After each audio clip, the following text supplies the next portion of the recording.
Oke, kali ini kita membahas tentang normalisasi 1NF. Kita langsung saja ke PPT-nya.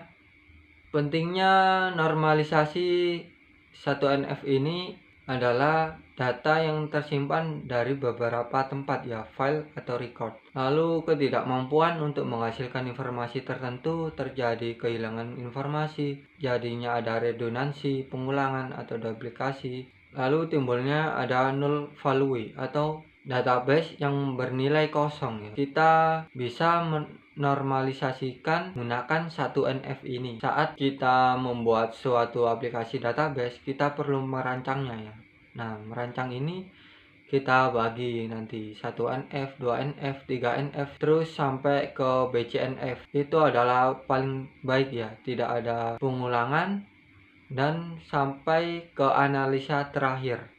Kehilangan informasi bisa terjadi bila pada waktu merancang database kita melakukan proses dekomposisi yang keliru.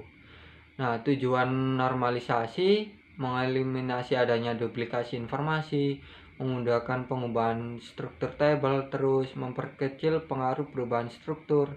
Untuk mengetahui apakah ada suatu nilai yang kosong, redundansi tadi, duplikasi Bentuk normalisasi yang sering kita gunakan itu 1NF, 2NF, 3NF sampai BCNF. Nah, BCNF ini adalah analisa atau skema yang terakhir dan yang paling baik dalam pembuatan skema dan mapping database Fungsional dependensi Untuk melakukan normalisasi, kita menentukan terlebih dahulu fungsional dependensi. Untuk melakukan normalisasi, bisa menentukan fungsional dependensi atau ketergantungan fungsionalnya Fungsional dependensi ini dapat disimbolkan dengan A tanda panah B. Ini artinya B ketergantungan dengan A. Dengan A secara fungsional menentukan B atau B secara fungsional tergantung pada A Dalam kondisi K untuk setiap row atau data table pasti ada 2 row di tabel T dengan nilai untuk A yang sama. Jadi berikan 2 row dan 1 row dalam tabel T, di mana A menentukan B sehingga A sama dengan R2A.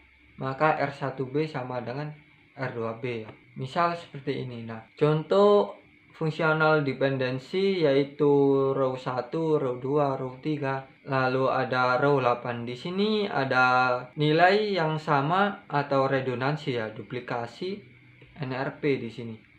NRP ini menentukan nama menentukan nama, lalu mata kuliah, NRP menentukan nilai, lalu NRP juga menentukan nama Lalu untuk non fungsional dependensi kita bisa dari mata kuliah ini ke NRP di sini. Nah, karena mata kuliah ini yang diambil setiap mahasiswa itu beda-beda, maka disebut non fungsional dependensi atau yang ini NRP ketergantungan ke nilai di sini. Nah, di sini juga belum tentu benar dari NRP, kecuali dia menentukan mata kuliah tersebut. Nah, fungsinya ke fungsional dependensi, mata kuliah kita tentukan di dalam mata kuliah tersebut ada NRP dari mahasiswa, di mana mahasiswa dalam setiap mata kuliah tidak ada duplikasi dalam satu mata kuliah Misal basis data ini lalu terdapat Denny Arstikapuri 2 kali di basis data 1. Normalisasi 1NF berubah dari bentuk tabel yang tidak normal secara acak. Normalisasi 1NF adalah merubah dari bentuk tabel tidak normal menjadi bentuk normal 1NF. Nah, misal kita punya tabel 1 lalu kita bagi seperti contoh di ini mempunyai penggandaan file yang sejenis. Contoh tabel di bawah.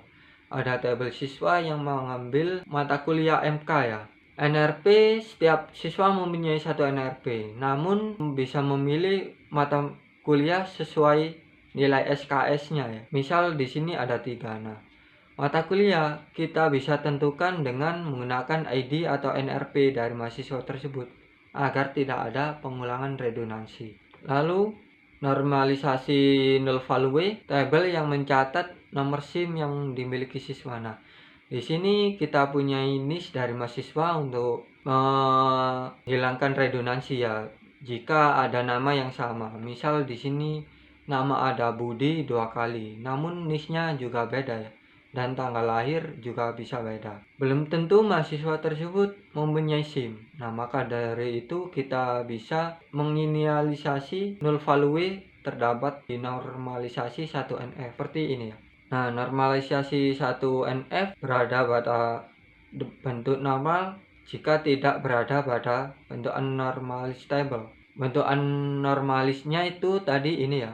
Anormalisnya ini belum kita bagi karena mata kuliah juga beda-beda. Lalu kita bagi di sini siswa, NRP, lalu nama. Nah, NRP tadi kita fungsikan ke primary key. Di data selanjutnya di data mata kuliah terdapat NRP juga bagi siswa yang memilih mata kuliah tersebut ya. Misal ada 3 mata kuliah yang dipilih. Ada basis data dan telekomunikasi. Nah, di setiap mata kuliah tersebut nilainya akan beda. Jadi kita perlu normalisasi ke 1NF seperti contoh di sini ya. Mata kuliah menggunakan NRP siswa jika siswa tersebut mengikuti mata kuliah. Nah, NRP ini berhubungan ke data siswa dan yang memiliki nama. Nah, nama tersebut akan menampilkan suatu nilai dari mata kuliah yang diikuti tadi. Lalu kita ke normalisasi 1NF seperti ini ya. Untuk normalisasi yang null value tadi sama juga di sini siswa, lalu di sini data SIM kita menggunakan NIS, di data SIM juga menggunakan NIS. Setiap nomor SIM juga beda ya. Namun ada kemungkinan setiap nama orang itu juga sama. Karena itu kita perlu menggunakan NIS. Nah, di sini NIS berhubungan dengan nama. Lalu ke contoh lain ya. Apakah bentuk relasi tabel departemen sudah memenuhi normal 1NF? Jika belum, normalisasikan ya. Jadi kita perlu menormalisasikan satu ini. Lalu apakah bentuk relasi tabel IMP approach sudah memenuhi normal IMP approach? Lalu kita lihat SSN sebagai primary key. Lalu di contoh pertama DNO sebagai primary key. Kita bahas di sini di soal pertama DNO adalah primary key. Nah, pada atribut delocation di mana atribut bukan benar-benar fungsional dependent pada primary key DNO. Nah, primary key ini pada atribut kolom delocation dapat mengandung nilai lebih dari 1 sehingga bernilai multi value. Nah, seperti contoh di sini DNO dalam tabel departemen A di sini terdapat 1, lalu 4, 5 dan nama juga ada di sini dalam menggunakan primary key DNO agar tidak ada pengulangan. Nah, di departemen B juga ada beberapa data ya. Fungsinya normalisasi 1NF tadi yaitu untuk membagi ya, agar DNO ini tiap nama perusahaan terkadang itu juga sama. Nah, dari sini kita tahu jika kita menggunakan 1NF maka kita bisa membaginya ya ke normalis menjadi 1NF di sini. Untuk normalisasi yang bentuk ke skema maka kita perlu hapus atribut delokasi. Nah, pisahkan dengan membentuk tabel baru delocation. Nah, departemen DNO, departemen dan departemen SSN di sini ya. Sama seperti di sini.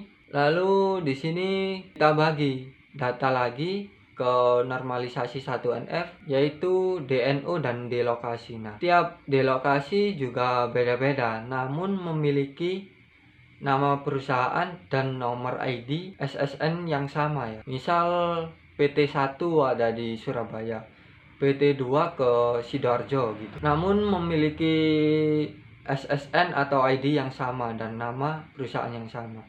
Nah, kita perlu menormalisasikan menggunakan 1NF ini.